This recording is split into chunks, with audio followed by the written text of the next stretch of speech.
ब्रह्मास्त्र के ट्रेलर का break down करने वाले हैं एंड हर उस अस्त्र के बारे में बात करेंगे जो कि हमें इस ट्रेलर के अंदर देखने को मिला है। अब यहाँ पर मैं एक बात क्लियर कर देता हूँ कि अयान जी ने पौराणिक कथाओं से इंस्पिरेशन लेके अस्त्र वगैरह का कॉन्सेप्ट को अपने वे में बताया है, जिसके वजह से हमें भी अंदाजा लगाना पड़ेगा कि जितने भी अस्त्र हमें ट्रेलर में देखने को मिले हैं वो किन किन देवताओं से एसोसिएटेड है या इंस्पायर्ड है। फॉर एग्जाम्पल आप नागार्जुन सर के कैरेक्टर को ले लीजिए जिनका नाम अनीश है, जो कि इस मूवी के अंदर एक कलाकार के रूप में दिखेंगे। उनके पास नंदी अस्त्र है जिससे वो बुल जैसा स्पिरिट एनिमल का आह्वान यानी कि समन कर सकते हैं, जिसको आप लोगों ने ट्रेलर के इस शॉट के अंदर तो देखा ही। अब भले ही मैं यहाँ पे बुल यानी कि बैल वर्ड बोल रहा हूँ, बट नंदी अस्त्र नाम से ही हमें पता चल रहा है कि ये अस्त्र कहीं ना कहीं नंदी जी जो कि शिव जी के वाहन है उनसे रिलेटेड है। जहाँ तक मैं समझ पा रहा हूँ ये सुपर स्ट्रेंथ को दर्शाता है। बट ट्रेलर के एक सीन में आप जुनून यानी कि मोनी रॉय के एक गुंडे के पास भी सिमिलर तरह के बैल को समन करने की पावर को देख सकते हैं, जिसका रिलेशन मेरे ख्याल से किसी असुर से होगा क्योंकि उसका कलर रेड है। एक शॉट के अंदर हम रणबीर कपूर के गले में भी वैसा ही एक पत्थर टंगा हुआ देख सकते हैं, जिसके वजह से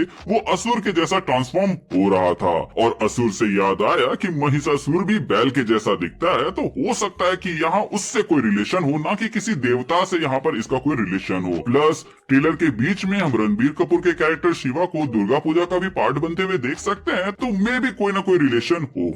ट्रेलर से ये बात तो साफ हो गई है कि हर एक इंसान को कोई रेलिक चाहिए होगा जिससे वो पावर्स को यूज करके उसको अस्त्र के जैसा यूज कर सकते हैं, सिवाय शिवा जो कि इस मूवी का मेन हीरो है। इसीलिए उसके ऊपर हम वीडियो के एंड में बात करेंगे और शुरुआत में हम उन अस्त्रों के बारे में बात करेंगे जिसमें रेलिक की जरूरत पड़ती हो, जिसकी शुरुआत हम नागा अस्त्र से करेंगे, जिसको मैं टीजर में तो नहीं देख पाया था ना ही समझ पाया था, बट मेरी ऑडियंस समझ गई थी एज कमेंट सेक्शन में कईयों ने इसे कमेंट किया था। सो कांग्रेचुलेशन गाइस, आपका गैस सही निकला।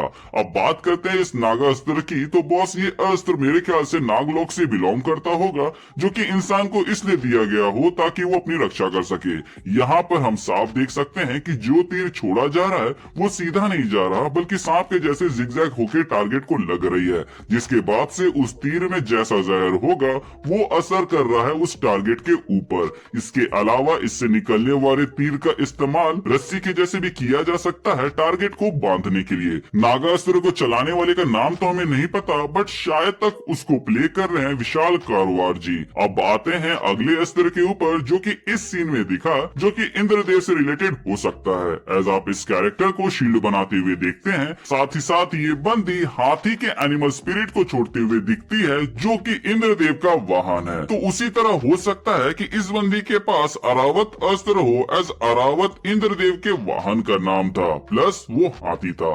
लेकिन ऐसा भी हो सकता है कि इसका नाम वज्र अस्त्र हो क्योंकि ये इंद्रदेव से रिलेटेड है। इस अस्त्र का प्लस पॉइंट अटैकिंग नहीं है नंदी अस्त्र के जैसे, बल्कि डिफेंस है, इसीलिए आप इसको यहाँ पर शील्ड बनाते हुए देख सकते हैं। अब बारी आती है वायु अस्त्र की, जो कि वायुदेव या पवन देव से रिलेटेड है, जहाँ यूजर को विंड मैनिपुलेट करने की पावर मिलती है, जिसके मदद से वो इस सीन के अंदर दो आदमी को हवा में उठा रहा है। अब बात करें अगले अस्त्र की, जो कि हनुमान जी से रिलेटेड हो सकता है, तो इसको हम अभी के लिए मारुति अस्त्र कहेंगे, जिसके मदद से वो हनुमान जी के स्पिरिट बॉडी को समन कर सकता है, जिसको आप यहाँ पे देख सकते हैं। जिस तरह नागार्जुना ने हाथ में अपने अस्त्र को पहना हुआ है, हो सकता है कि इस बंदे ने इस अस्त्र को अपने पैर में पहना हो, जो कि हम समझ भी सकते हैं एज उछल कूद करना इनका प्राइम मूव है, और तभी तो वो हवा में ऐसे पोज भी दे पा रहे हैं। अब बात करते हैं गुरुजी के अस्त्र के बारे में, जिसका नाम प्रभास्त्र है,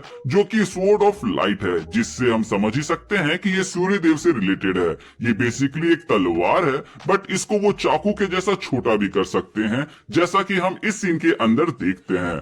अब बात करते हैं वरुण अस्त्र की, जो कि पानी को कंट्रोल कर सकती है, एंड जिस लेवल पर ये कंट्रोल कर रही है उसको देखकर तो ऐसा लग रहा है मानो ये शिवा के जैसे अस्त्र होगी। बट फिर मेरी नजर उसकी राइट हैंड में गई, जहां पर वो ग्लो कर रहा है, जिससे हमें ये पता चलता है कि उसके हाथ में कोई रेलिक है जिसके मदद से वो ऐसा कर पा रही है। वरुण अस्त्र मोस्ट प्रोबेबली समुद्र देव से रिलेटेड हो सकता है, जिसके मदद से पानी को कंट्रोल किया जा सकता है। अब बात करते हैं शिवा के बारे में, जो कि खुद में एक अस्त्र है और उसको कोई रेलिक नहीं चाहिए अपने पावर्स को यूज करने के लिए, जिसके वजह से वो जैसा चाहे वैसा वेपन बना सकता है। इसीलिए इस सीन के अंदर वो हमें स्वॉर्ड बनाते हुए दिखा, जहां वो गुंडों के गले में मौजूद उस पत्थर को टारगेट में ले रहा है, जिसके मदद से वो मॉन्स्टर या स्पिरिट एनिमल को समन कर सकते हैं। प्लस उसको हम इस सीन के अंदर गदा यूज करते हुए देखते हैं, जो कि बजरंगबली का प्राइम वेपन है। बट हम सभी जानते हैं कि एंड में वो त्रिशूल बनाएगा। एज ब्रह्मास्त्र का जब पहला पोस्टर आया था तभी वो हमें त्रिशूल बनाते हुए दिखा था।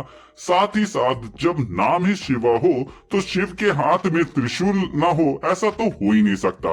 बट जो चीज थोड़ी सी शॉकिंग थी वो ये है कि त्रिशूल हमें ट्रेलर में इस मिस्टीरियस कैरेक्टर के पास भी दिखा, जिसका चेहरा हमें नहीं दिखाया गया, जिसके वजह से ऐसा स्पेकुलेशन किया जा रहा है कि ये SRK हो सकता है। एंड मैंने भी अपने लास्ट ब्रह्मास्त्र वाले वीडियो में कहा था कि ये शायद तक हमें फ्लैशबैक या स्टोरी मोड में दिखे, जिसके ऊपर हम अपने थ्योरी वाले वीडियो के अंदर बात करेंगे। हमने तो वीडियो के शुरू में ही कहा था कि इस वीडियो के अंदर हम मेनली अस्त्र के बारे में बात करेंगे, जो कि ट्रेलर के जरिए हमें पता चला कि इस मूवी के अंदर होने वाले हैं। बट आपने इस वीडियो को यहाँ तक देख लिया है तो बिना कुछ डिटेल्स के तो हम आपको जाने नहीं देंगे।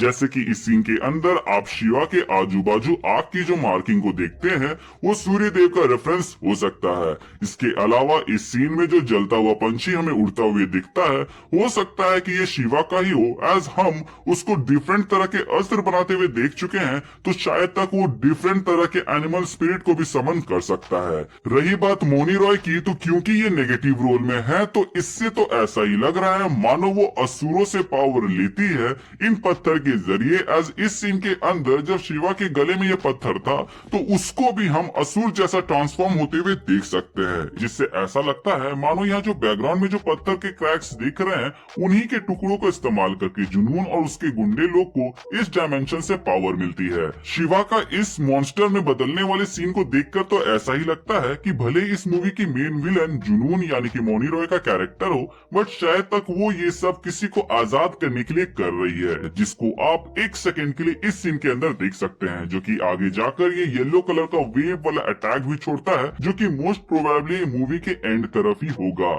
इस सीन में आई थिंक वो लोग शिवा को जब मॉन्स्टर में नहीं बदल पाते हैं तो मारने की कोशिश करते हैं और उन्हें ऐसा लगता है कि उन्होंने इसे जला के मार दिया। बट शिवा वहाँ मरता नहीं है, क्योंकि उन लोगों ने इसको मारने के लिए आग का इस्तेमाल किया था। और ये बात तो ट्रेलर में ही हमें पता चल गई कि शिवा को आग से नहीं मारा जा सकता। एंड ये मिनी एक्सप्लेनेशन मैं इस बेसिस पे दे रहा हूँ कि इस सीन के अंदर आप यहाँ पे कुछ जला हुआ देख सकते हैं।